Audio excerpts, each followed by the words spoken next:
दोस्तों जरा सोचिए, अगर बीमारी ठीक करने के लिए खरीदी गई दवा ही नकली निकल जाए तो फिर क्या होगा। देहरादून में ही एक बड़ा खुलासा हुआ है, जहां ब्रांडेड कंपनियों के नाम पर नकली दवाइयां तैयार करने वाले नेटवर्क का भांडाफोड़। आखिर कैसे चल रहा था यह पूरा खेल, किन राज्यों तक फैले हैं इसके तार, और इस कार्रवाई में क्या क्या हुआ बरामद, पूरी रिपोर्ट बताऊंगा आपको। नमस्कार, पहला मैं पंकज रौतेला, आप देख रहे हैं अपना उत्तराखंड न्यूज। तो दोस्तों, जिस दवा को आप और हम बीमारी ठीक करने के लिए खरीदते हैं, अगर वही दवा नकली निकल रही हो तो फिर कहां बच पाएगी जान। आपकी सेहत ही नहीं, आपकी जान भी खतरे में पड़ रही है।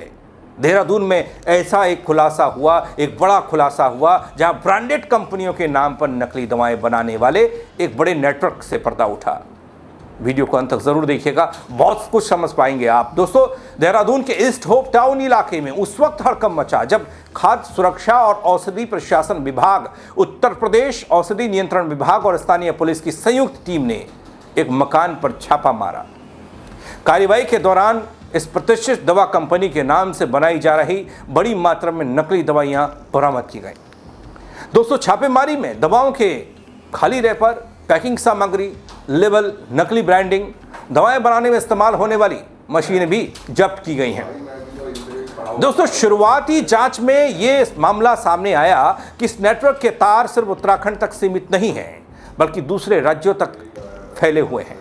कैसे फैले हुए हैं, कैसे ये नेटवर्क चल रहा था, और फैले होने की आशंका पर कार्रवाई हुई तो क्या मिला, आप सुनिए जरा। आप देखेंगे पूरे देश के अंदर एक नकली दवा का चल रहा है, और उसमें सभी स्टेट के ड्रग कंट्रोल्स ने आपस में समन्वय बनाया। इंटरनेशनल लेवल पे भी ये दवाएं जा रही हैं, तो हमारे देश का कुछ इस तरह से दवाएं बाहर न जाए, उसको लेकर के सभी इस कार्य में लगे हुए हैं। हमने एसटीएफ से भी, पुलिस डिपार्टमेंट से भी सहयोग के लिए कहा है, और वो लोग सहयोग भी कर रहे हैं, और हम रेगुलर मॉनिटरिंग इसके कर रहे हैं। कल आप देखेंगे हमने 50 लाख से ऊपर की दवाएं जब्त की हैं, जो कि बड़ी बड़ी कंपनीज के नाम से दवाई बना रहे थे और उसको अन्य स्टेटों में भेज रहे थे।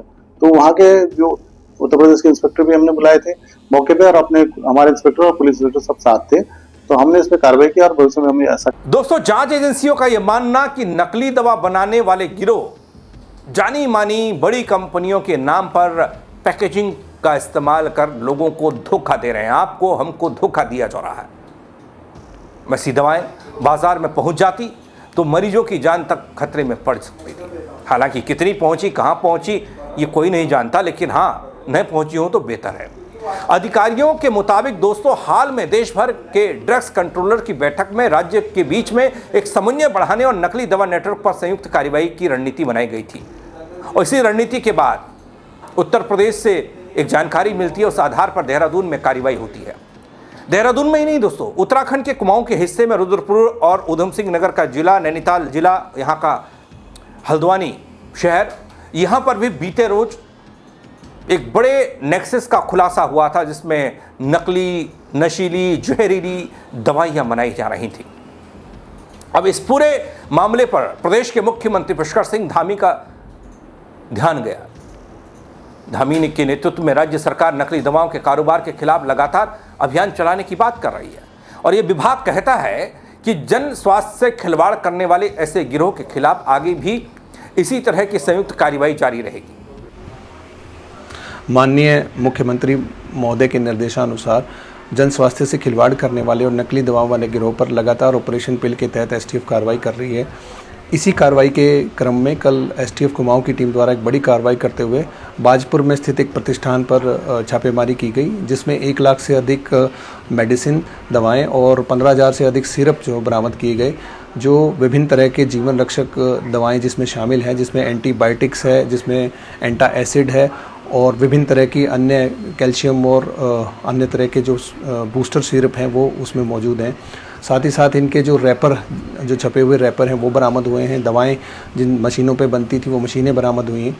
साथ ही साथ इसमें जब उनकी निशानदेही पर अन्य प्रतिष्ठान में जब छापेमारी की गई तो उसमें 2,500 से अधिक जो क्वार्टर्स और जो बोतलें हैं अवैध अंग्रेजी शराब की, वो भी उसमें बरामद हुई है, जिसमें सुसंगत धाराओं में बाजपुर थाने में ड्रग्स एंड कॉस्मेटिक एक्ट और बीएनएस की धाराओं में इसमें मुकदमा पंजीकृत कराया गया है। अभियुक्त धीरेंद्र जो बुलंदशहर का रहने वाला है, उसकी अरेस्टिंग की गई है।